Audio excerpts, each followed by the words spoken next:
नमस्कार. हिंदुस्तान पोस्टमध्ये आपल्या सर्वांचं हार्दिक स्वागत आहे. मी चंद्रशेखर नेने, आंतरराष्ट्रीय घडामोडींचा अभ्यासक. माझ्याबरोबर सतीश व्हिडिओग्राफर आहेत. आज एक फार महत्त्वाचा दिवस आहे. म्हणजे असं की उद्या दसरा आहे. दसरा म्हणजे आपल्या इथे 3.5 मुहूर्तांपैकी एक असा मुहूर्त समजला जातो आणि तो दिवस सीमोल्लंघनाकरता आपण साजरा करतो. त्याला आपण विजयादशमी पण म्हणतो, कारण त्या दिवशी प्रभू श्रीरामांनी रावणावरती विजय मिळवला. म्हणजे दुष्ट प्रवृत्तींवरती चांगल्या प्रवृत्तींनी विजय मिळवला, त्याबद्दलही त्या दिवसाचं महत्त्व आहे. पण सीमोल्लंघन फार महत्त्वाचं आहे. आता या सीमोल्लंघनाचे वेगळे वेगळे रूप आपल्याला पाहायला मिळतात.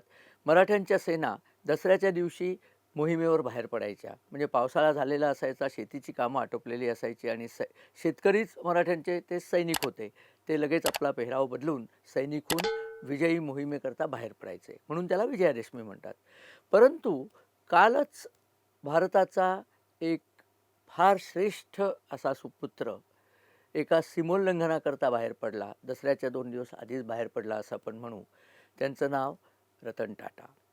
रतन टाटा हे भारतातले अग्रगण्य व्यावसायिक तर होतेच, परंतु अतिशय सचोटीचा मनुष्य आणि अतिशय ज्याला म्हणतात समाजभान असलेला उद्योजक, अशी ज्यांचं आपल्याला वर्णन करता येईल, अशा प्रकारचा तो महापुरुष होता. 86 वर्षाचं वय होतं आणि तब्येत साथ देत नव्हती. परंतु त्यांनी त्यांच्या वयामध्ये जे काही साध्य केलं ते अचंबा वाटण्यासारखं आहे. नुसतं त्यांच्या टाटा ग्रुपकरताच नव्हे, पण स्वतःकरतासुद्धा त्यांनी जे काही साध्य केलं ते म्हणजे कमाल आहे. अवघे 24 वर्षाचे असताना त्यांचा टाटा ग्रुपमध्ये ट्रेनी म्हणून प्रवेश झाला. रतन टाटा हे टाटांच्या औरस पुत्रांपैकी नव्हते. दत्तक घेतलं होतं त्यांना. नवल टाटांनी रतन टाटांना दत्तक घेतलेलं होतं आणि त्यांच्या दुर्दैवाने त्यांच्या लहानपणीच त्यांचे आई आणि वडील यांच्यामध्ये विभक्ती झाली आणि त्याचा त्यांच्या आयुष्यावरती बराच परिणाम झाला. त्यांनी स्वतःच लिहून ठेवलं की शाळेमध्ये सुद्धा त्यांना त्याबद्दल दूषणं दिली जायची. कारण त्यावेळेला डायव्होर्स हा अतिशय अनकॉमन होता. त्यावेळेला डायव्होर्स काही म्हणजे डायव्होर्स झाला म्हणजे काहीतरी भयंकर झालं अशी लोकांची समजूत होती.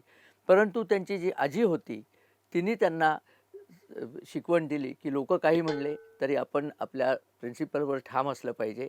आपण आपली तत्त्व सोडायची नाहीत आणि एकूण त्यांच्यामध्ये या प्रकारची जी रुजवात झाली की तत्त्वाशी एकनिष्ठ राहून भांडण्याची किंवा एकनिष्ठ राहून काम पुढे नेण्याची रुजवात ती त्यांच्या आजीने त्यांच्यावरती करून दिली. पुढे ते शिक्षणाकरता अमेरिकेला गेले. अगोदर त्यांचं मुंबईतच शिक्षण झालेलं आहे. त्यानंतर ते शिक्षणाकरता अमेरिकेला गेले. कॉर्नेल युनिव्हर्सिटीमध्ये ते आर्किटेक्ट झाले.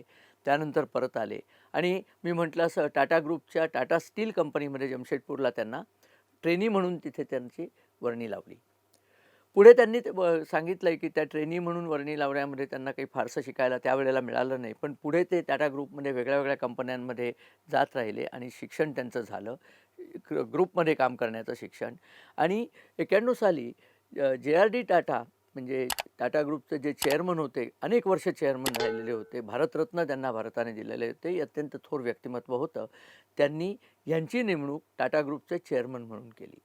त्यावेळेला सुद्धा ते चेअरमन झाले त्याकरता अनेक लोकांनी नाकं मुरडली होती की या माणसाला का चेअरमन केलं, हा टाटा ग्रुपचा औरस म्हणजे संतती पण नाही आहे, त्यांना काय येतं वगैरे. पण ते ठाम राहिले आणि त्यांनी त्या ग्रुपची केवढी प्रगती केली त्याला म्हणजे त्याचे आकडे जर आपण ऐकले तर आपण आपले म्हणजे विचारच पडेल आपल्याला.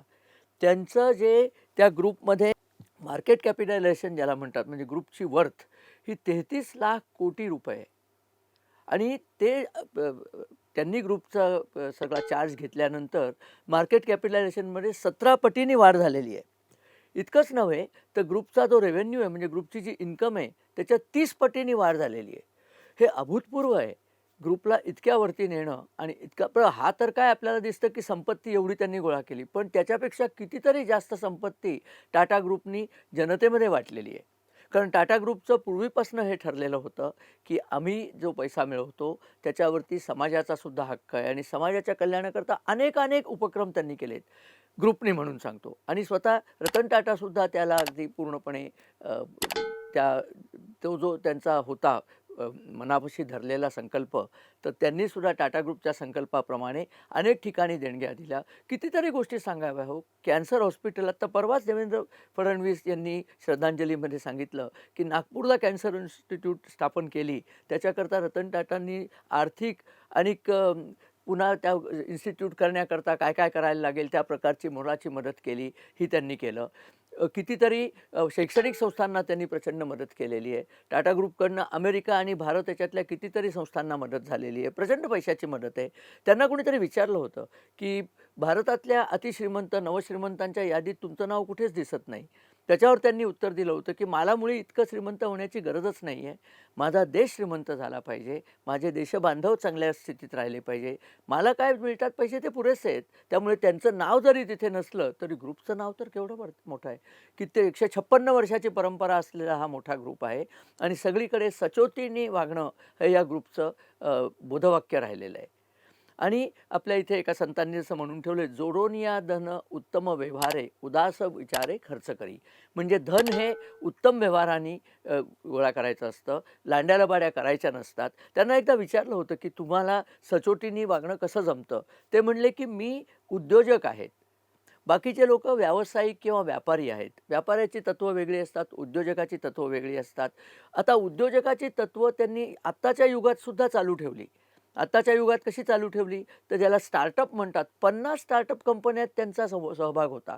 स्टार्टअप कंपन्यांना ॲडवाईस करायचा, स्टार्टअप कंपन्यांमध्ये पैसे घालायचे, स्वतःचे पैसे घालायचे आणि स्टार्टअप कंपन्यांना वरती आणायचं, हा त्यांचा ध्यासच होता. म्हणजे देशातल्या तरुणांनी नवीन नवीन कल्पनांचा पाठपुरावा करून काहीतरी नवीन करावं, याकरता ते अत्यंत प्रयत्नशील होते. नवीन जी डिजिटल टेक्नॉलॉजी आहे त्याच्यामध्येही त्यांचा खूप सहभाग होता. म्हणजे टाटा ग्रुपचे जे पैसे मिळतात त्या रेव्हेन्यूमध्ये सर्वात मोठा शेअर तर आता TCSचाच आहे. TCS ही सॉफ्टवेअरमधली कंपनी आहे. त्या कंपनीला कुठच्या कुठे त्यांनी टाटा ग्रुपने नेऊन सोडलं आणि त्याच्यामध्ये रतन टाटांचा अतिशय ॲक्टिव्ह सहभाग होता. तसंच परदेशातल्या कंपन्या विकत घेणं. टाटा टेटली ही जी चहाची कंपनी होती ती घेतली. कोरस ही स्टीलची प्रचंड मोठी कंपनी होती ती घेतली. त्याच्यानंतर लँड रोव्हर, अत्यंत प्रसिद्ध कारचं मॉडेल लँड रोव्हर आहे, ती घेतली. अशा अनेक कंपन्या त्यांनी आपल्या टाटा मॅनेजमेंटखाली आणल्या आणि हे सामान्य कर्तृत्व नाही आहे. बरं, इतकं असून हा मनुष्य याच्यात लोकांबद्दलची कणव इतकी जागृत होती, की जमशेदपूरला असताना जेव्हा जमशेदपूरच्या एम्प्लॉईजमध्ये कपात करण्याची वेळ आली, असं ठरलं होतं की 60,000 एम्प्लॉई होते ते आता 48,000 करायचे, म्हणजे कंपनी जास्ती उत्तम चालेल. तर ज्या एम्प्लॉईजना काढलं त्यांना तहहायात जी पगार मिळणार होते ते पगार त्यांनी चालू ठेवले. 26/11चा मुंबईचा भयानक हल्ला जो ताजवरती झाला त्याबद्दल तर त्यांचं ते 3 दिवस ते कायम ताजच्या समोर हजर होते. स्वतःला धोका असताना त्यांना दिसत होतं तरी ते तिथनं हललेले. आणि इतकंच नाही, त्यांनी याच्यामध्ये ज्या ज्या ताज ग्रुपच्या एम्प्लॉईजचं बलिदान झालं त्या प्रत्येकाच्या घरी जाऊन त्यांची विचारपूस केली. जे जखमी झाले त्यांच्या घरी जाऊन विचारपूस केली आणि त्या सगळ्यांना तहहायात पगार देण्याची व्यवस्था केली. हे सामान्य नाही. जमशेदपूरचं मी सांगत होतो. जमशेदपूरला त्यांनी जेव्हा पाहिलं की आपल्या वर्कर्सचे क्वार्टर्स किती चांगले आहेत, ते किती चांगले राहतात, येता जाताना त्यांना आजूबाजूच्या झोपडपट्ट्या दिसल्या. ते म्हणले आमचेच हे शेजारी देशबांधव आहेत, हे असे का राहतात? त्यामुळे त्यांच्याकरता सुद्धा कंपनीने त्यांना घरं बांधून दिली. हे सगळं वेगळ्याच दर्जाचं कर्तृत्व आहे. हा मनुष्य ज्याला म्हणतात ना मॅन विथ ए हार्ट, त्यांना हृदय होतं, त्यांना कणव होती आणि देशभक्ती इतकी प्रकृतीची होती की एकदा त्यांच्या टाटा मोटर्सला पाकिस्तानकडनं ऑफर आली होती की आमच्या इथे तुमच्या मोटारी विका आणि उत्तम फायदा होत होता. ते म्हणले जो देश माझ्या देशावर दहशतवादी पाठवतो त्यांच्याकडे मी अजिबात आमची उत्पादनं विकणार नाही आहे. असा बाणेदारपणासुद्धा त्यांच्याकडे होता आणि ही देशभक्ती त्यांच्याकडे होती. हे सगळं कसं शक्य झालं हो? मी बराच याच्यावरती विचार केला. भारतामध्ये एकूण पारशी लोकांची संख्या 1,00,000हून जास्त नाही आहे. एक 10,000 इकडे तिकडे असतील. 1,00,000चं म्हणजे अल्पसंख्यांमधले सुद्धा अल्पसंख्य गट आहे. आपल्या इथे अल्पसंख्य नाव घेतलं की मुसलमानांचं नाव सर्वात पहिल्यांदा येतं, त्याच्या खालोखाल ख्रिश्चन आणि बाकी सगळे. परंतु अल्पसंख्य हे कसे झाले, हे इथे कसे आले? इसवी सन 651मध्ये इराणमध्ये असलेली जी पारशी लोकं होते त्यांचं राज्य नष्ट झालं. अरब मुसलमानांनी त्यांचं राज्य काबीज केलं आणि त्यांना देशोधडीला लावलं. त्यानंतर त्यांनी ठरवून ते भारताकडे आले की भारतामध्ये आपल्याला आश्रय मिळेल. ते पहिल्यांदा सौराष्ट्रामध्ये दीव म्हणून जी जागा आहे तिथे दीवला आले. तिथे 19 वर्ष ते लोक राहिले आणि तिथून ते लोक संजाणला आले. संजाण हे मुंबईपासून 150 किलोमीटरवरती असलेलं ठिकाण आहे. संजाणला जडी राणा नावाचे जे राजा तिथे गुजराती राजा होते, त्यांनी त्यांना सांगितलं, की आमचं राज्य तर फुल आहे. ती प्रसिद्ध गोष्ट आहे, की दुधाने भरलेला एक ग्लास त्यांनी त्या धर्मगुरू जे आले होते त्यांना दिला, लीडर जे होते ते. तर त्याच्यामध्ये त्यांनी साखरेची एक पुडी टाकून ढवळली. म्हणजे सांगितलं, की तुमच्या इथे जरी जागा नसली, तुम्ही फुल असला तरी आम्ही इथे येऊन तुमच्यामध्ये असे मिळून मिसळून राहू, की तुमच्या समुदायाला सुद्धा आम्ही समुदायात गोडवा आणू. दुसऱ्या एका उदाहरणाप्रमाणे त्यांनी एक सोन्याची अंगठी त्याच्यात टाकली. त्याच्यात सांगितलं, की तुमच्या समुदायाला सुद्धा श्रीमंत होण्याची आम्ही आमच्याकरवी प्रयत्न करू. तेव्हा जडीराणांनी त्यांना 3 अटी घातल्या होत्या. ते म्हणले, एक म्हणजे तुम्ही आमची भाषा वापरायची. तुमची पारशी भाषा ती जी काही होती. बरं ती भाषा कुठली माहिती आहे का? त्याला पर्शियन म्हणतात. कारण पर्शियन भाषा ही त्यांची जुनी भाषा होती. जुनी ओल्ड पर्शियन, अवेस्तन पर्शियन ज्याला म्हणतात. झेन अवेस्ता हा त्यांचा धर्मग्रंथ आहे. त्यांचे जे झरतृष्ट नावाचे गुरु होते त्यांनी ती तत्त्व लिहिलेली आहेत. तो पुष्कळसा आपल्या वेदांशी सामायिक आहे बरं का. परंतु तर ती अवेस्तन भाषा तुम्ही धर्मात वापरा, पण सामाजिक याच्यामध्ये गुजराती भाषाच वापरायची. दुसरं म्हणजे तुमच्या स्त्रियांनी आमचा पोशाख परिधान केला पाहिजे, म्हणजे साडी नेसली पाहिजे. आणि तिसरं तुमचे जे विवाह होतील ते विवाह संध्याकाळी, तुमचे धार्मिक कार्यक्रम विवाह हे सगळे संध्याकाळी झाले पाहिजे, म्हणजे आमच्या ह्याच्यामध्ये त्याचा क्लॅश कुठे येणार नाही. आणि सर्वात शेवटी त्यांनी सांगितलं, की तुम्ही जे आहात ते या समाजाशी एकवट करून राहिलं पाहिजे. या समाजाच्या विघातक कुठलीही गोष्ट तुम्ही करायची नाही. या सगळ्या अटी पारशी समाजाने पूर्णपणे पालन केलेले आहेत. आणि ते इतके आपल्या समाजात मिसळून गेले, की कुठेही त्यांच्यामध्ये आणि आपल्यामध्ये भेदभाव असा दिसला नाही.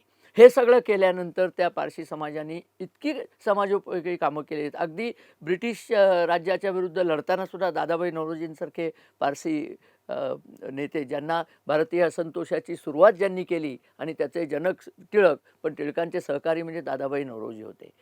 जमशेदजी जिजीभाई मुंबईमध्ये प्रचंड दातृत्व ज्यांनी केलं. मुंबई आणि भारतामध्ये सगळीकडे कितीतरी दातृत्वाच्या ज्यांच्या आहेत. टाटा ग्रुप तर आपल्याला माहितीच आहे.